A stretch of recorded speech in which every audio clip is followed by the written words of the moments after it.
Hello everyone, I'm Tiwa from Wiser Biker. Now, not long ago, we have done a first impression on a budget entry-level foldable bike in the form of a Dahon D6. It turns out that a lot of you are quite interested in all these entry-level foldable bikes, and we got quite a number of requests to do more, to find more models like that. And so today we've got another popular model in the market right now, and it is the JAVA ZELO. Different to the Dahon D6, this is a disc brake foldable bike.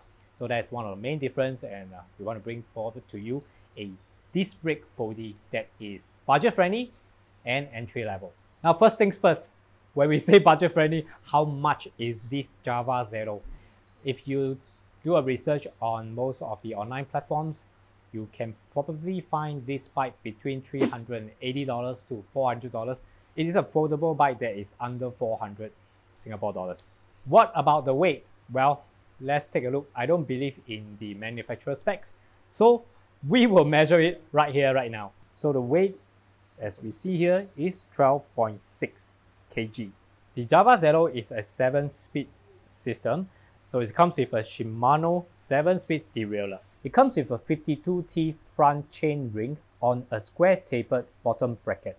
As for the rear, it uses a free wheel that is 14/28. So like I mentioned before, it comes with a disc brake. It is a mechanical disc brake for front and rear. The brake caliper is Tongni. As for the disc rotor, it is 160 mm, both front and rear. The stock pedal is a plastic foldable pedal. The JAVA ZELO uses 406 rims with 40 mm depth, and it comes with Kenda tires 20x1.5. A foldable bike is really a good choice for leisure rides. It allows me to ride with a much more upright and relaxed posture. You can really appreciate the scenery as you ride. I had bad experiences before with low quality foldable bikes because the joints could not be fastened fully and hence causing the whole bike to shake easily. But this JAVA ZELO does not belong to that category. The frame is sturdy and the joints are secure. The handlebar width is just about the same as my shoulder width, and that makes my shoulder more relaxed. Also, it makes it easy to maneuver narrow spaces. The 20-inch wheels are just the right size for me, as it is small but still gives me good handling and balance. In my opinion, the 20x1.5 tires are good for concrete roads as well as tar roads. For leisure rides, I hardly need to change the gear. Most of the time, I will just stay at gear 3 or 4, but it is good to have the option of lighter gears, so you can still manage well when you meet with some slopes. I think the 1x7 gear system I have on this ZELO is very sufficient for this kind of chill rides. Now, being Shimano, even though it is of the lower spectrum, it still does the job pretty well. Now, I did try to ride a little harder, going off saddle for a bit and see how this bike performs. You know, sometimes when your adrenaline suddenly rushes to you and or you get into some kind of friendly competition with your friends. Here I want to know whether this foldy can go fast. And the verdict is, this bike maintains very sturdy and strong under my harsh pedaling. But the pedals feels a little soft, flex a little too. Well, definitely a few upgrades is needed before this bike can go faster. But for now, I will just use this bike strictly for slow leisure rides.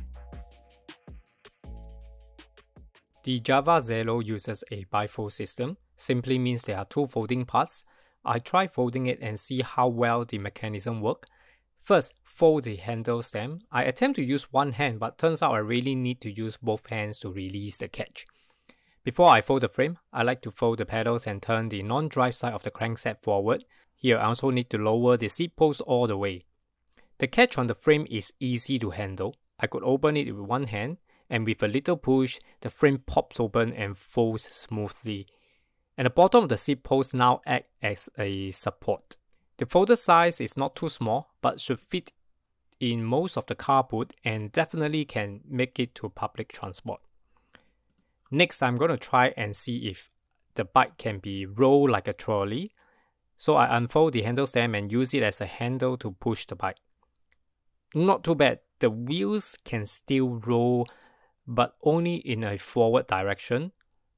And or better use a Velcro strap to tie the frame if you intend to throw it onto the train, because the frame can open up easily when you throw it.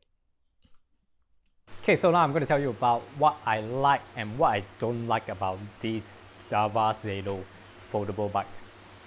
Let's start off with what I like. I really like the way this bike folds and how smooth and how easy it folds. Basically, the folding mechanisms works very well. They are not flimsy. That is very important for a foldable bike and something that you should look out for when you're buying, especially a budget foldable bike. And the second thing I like about this bike are the tires. Well, when it comes to tires, there are a lot of preference to different riders. And for myself, for this kind of leisure ride on a foldable bike, I think they have chosen the right size, which is a 1.5 width. Now, it is not too wide and it's not too narrow. Basically, to me, it is a all-rounder tire. Lastly, and also one of my favorite for this bike, is the bike frame. Other than being very sturdy, this bike frame comes with a lot of features, a lot of mountings where you can actually add on accessories. For example, you can add in your rear rack, carrier racks, mud guards, water bottle, yes, of course. Now this is a front derailleur mounting. So this is there so that in case you want to change to a 2 or 3 chainring system, you can still add in a front derailleur and it'll be perfectly fine. It works very well. You don't need to do any other alteration to the frame. And this is a really modern features here. I'll say you only see it in some of the really newer models bikes frames in the market now. This is catered for a front pouch, removable pouch. So you see those that is being used on a lot of tri-fold bikes like Brompton, the 360s, all this. And now it is also catered for that on the JAVA ZELO. And now comes to the part that I don't really like about this bike. First thing are the pedals. Now these pedals, while they are foldable, but they are plastic, and to me they are a little bit soft and flimsy.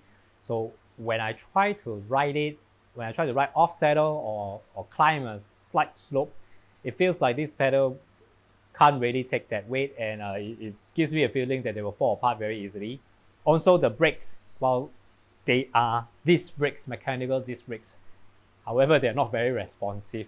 It works for a leisure ride and a recreational ride where you don't really whack the bike too hard. But if you are going for some harder rides, or you're looking for going for downslope, or you are those that look for higher performance kind of braking, then this is not the brakes for you. Lastly, the outdated components that is using is come with a Shimano shifter and derailleur. Yes, 7-speed, but it is one of the oldest, the lowest end and the oldest design of shifters, thumb shifts and derailleurs. Well, they work perfectly fine. I mean, it's better than other Chinese brand or non-branded kind of shifter and derailleur. They work fine, but just a little bit outdated. Well, but then I do have to bear in mind and let myself always remind myself that for the price I'm paying, okay, is under 400 Singapore dollars. For the kind of price I'm paying, the components will be what I'm expecting to get. I would say in general, for leisure ride, these components actually works fine. Who is this bike for, most suitable for? Well, I would say for people who use it for daily commute, maybe point A to point B, leisure rides, recreation, weekend rides in the park. You want to put it in your car and go for any leisure ride when you reach a park. Yes, simple rides like that. This bike is more than sufficient to do it. The good thing is you can actually buy it off the shelf and ready to use. All the components are fine. Like I say, they work well, though outdated, they work fine for the leisure rides. Okay, another group of people who may want to consider this are new riders. Like if you are just starting to ride bicycle or starting to ride a foldable bicycle, and this is a good entry point because it is budget friendly. You don't have to spend a lot, so you can ride and see if you like it. And if you really like it and you want to do some upgrade on this bike, here's a good thing. The frame has got a lot of potential to upgrades. And because we have mentioned earlier on, all the components that come with the bikes are pretty cheap. So it won't feel so painful for you to let them go and change into the other better performance and more personalized. And if you find that you like riding a foldie, then you don't have to sell this bike off and buy a new one, because this bike itself has got a lot of potential to upgrade. So you can actually change out the outdated or the cheaper components to something better. There are a lot of those higher performance and more personalized components in the market for you to choose from. For example, you can actually change, if you want to upgrade the group set to, for example, more gear combinations, you can change the front to 3-speed, or you can change the rear to 10-speed. It can still support. And also you can change it to a better crankset, hollow tech, for example. So yeah, for those of you who are looking for a very personalized bikes, this one is also good. And because the components that comes with the bike is so cheap, you don't feel painful letting them go and just buying new ones. Right, so the verdict for today is that if you're looking for a budget foldable bike with a lot of room to upgrade, and the JAVA ZELO is definitely one of the options for you. Right, hope you like what we did today, and thank you very much for watching. Do remember to give us a thumbs up and subscribe to our channel if you haven't. Bye.